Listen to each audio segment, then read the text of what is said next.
Every year, we play dozens of co-op games for the channel. Most of the time, we know exactly what to expect, and the games meet those expectations.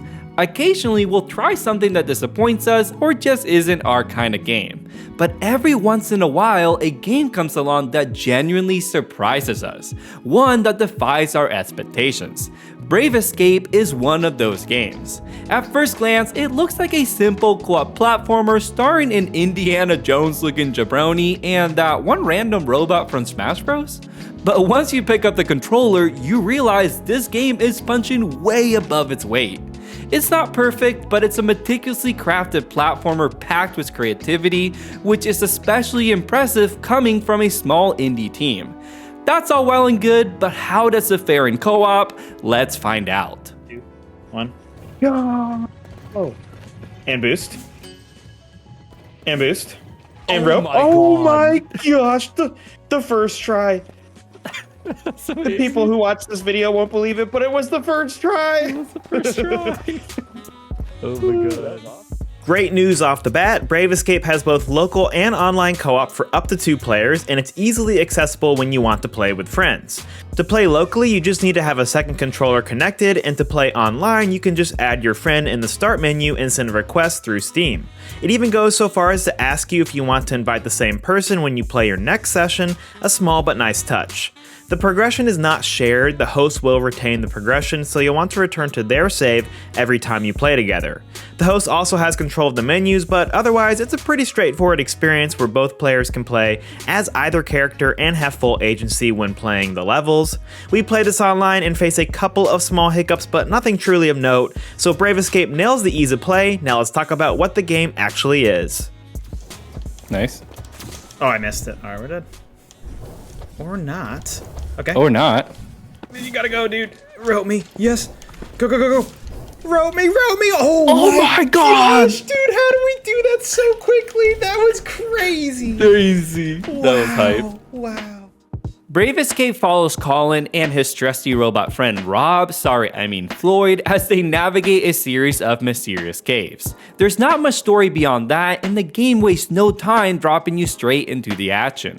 The first thing you'll notice is that each character has a unique mechanic. Colin can place ropes, while Floyd can transform into a boost pad.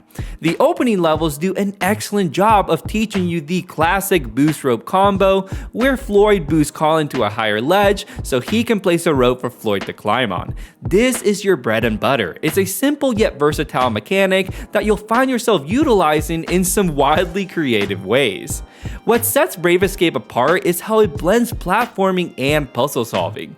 Some levels push you to move quickly with precise platforming, while others demand a more cerebral approach. For an extra challenge, certain levels feature collectibles in the form of green cartridges. These require you to complete the level in an extra difficult fashion, but pulling it off is incredibly satisfying. Full transparency though, we haven't collected them all, so we're unsure if they grant you a reward or are just for fun. For an indie game, there is a lot of game here. In order to beat the game, you'll go through 6 distinct biomes, each containing nearly 30 levels, plus there's bonus content bringing the total to 240 levels. With that much content, you can expect to spend 15 to 20 hours with the game, or closer to 30 if you're one of those completionist sickos. One of the biggest highlights is how each biome introduces a new mechanic for Floyd. In the lava caves, he gets an ice gun to freeze platforms, while in the jungle caves, he gains a grappling hook and can transform into a swinging platform. On top of that, each biome ends with a set of unique levels featuring an exciting set piece or see Floyd transform into some totally unexpected forms like a helipad or even a snake. These moments were definitely the highlight of the game for us, and we were always looking forward to them. That about covers everything you can expect from Brave Escape. Now let's dive into our thoughts on the game. Yes, bro. Yes, bro. Yes, bro. Oh, I see it. Okay, so, yep. Keep going, keep going. Oh, keep going. Oh my god, that was crazy, insane, bro. Dude. Thinking on our feet. The improvisation that just happened. Oh my gosh, that's a clip. The shorthand for Brave Escape is what you think when you look at it. Wait a second, isn't this Celeste but in co-op? That was my first thought, and while I was right in a lot of ways, there's some important differences. This game may seem like Celeste in the fact that you're completing short and challenging platforming sequences, but it's the co-op abilities that make it shine. As Gabe mentioned, Colin's ability to drop a rope and Floyd's ability to boost Colin is the bread and butter of the platforming and puzzle solving, but it's only the first layer of the onion. Within the first biome alone, you learn how important it is to think through your timing, your coordination, your sequence of events. Do you jump to one platform, boost, drop a rope, hang there for a second, and retime your next jump, or do you approach it from an entirely different angle? You wouldn't think that a platformer would require a lot of communication, but Brave Escape is smart in that it requires constant communication, even on some of the levels that seem like they're all about skill. Then when you begin to add in Floyd's new abilities from biome to biome, you have to think anew about how to use your boost and rope in tandem in this new environment. You add in falling platforms, crumbling platforms, slippery platforms, and the puzzle box continues to grow deeper and deeper. We were consistently engaged from level to level, and I love the conversations that would ensue when we were trying to find the most ideal path through trial and error. I can only imagine how cool it will be to watch speedruns of this game, because getting to the end of some of these levels is truly like a work of art. And that brings me to a very important point we haven't made quite yet. Brave Escape is difficult, like bang your head against the wall hard. You will die again and again and again. I'd argue it's actually more difficult than Celeste in a lot of ways, as it not only requires the same level of platforming proficiency, but now you're trying to time that with another person. So while that certainly limits its audience, it makes it all the better for the ones who are down for that kind of experience. A lot of our best reviews are punctuated by hype moments of us conquering a challenge, or hilarious moments of us tragically getting wrecked. Brave Escape is going to go up there for us as an absolute highlight reel on both ends of that spectrum. Just our deaths alone could make a montage, and honestly, it's been a while since we've done a montage, hasn't it? Oh no! Oh, we're still here. We're still in it. Does that count that as a death for Floyd? All right. Oops, sorry, dude. You wrecked, bro. Drop Floyd to his death. Long live the king. Oh shit! dang it. Right on the nuts. Right on the nuts, I mean, dude. that's a whole butt crack at that point. I could feel that as much as Colin felt that for sure. Wait, what are you doing? Oh shit. Oh my god. Right about now. Wow. Comedic gold. Oh my god, that's good. Instincts only.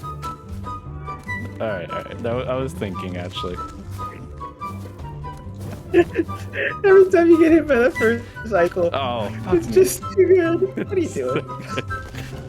Instincts only. Fox's fucking eyes.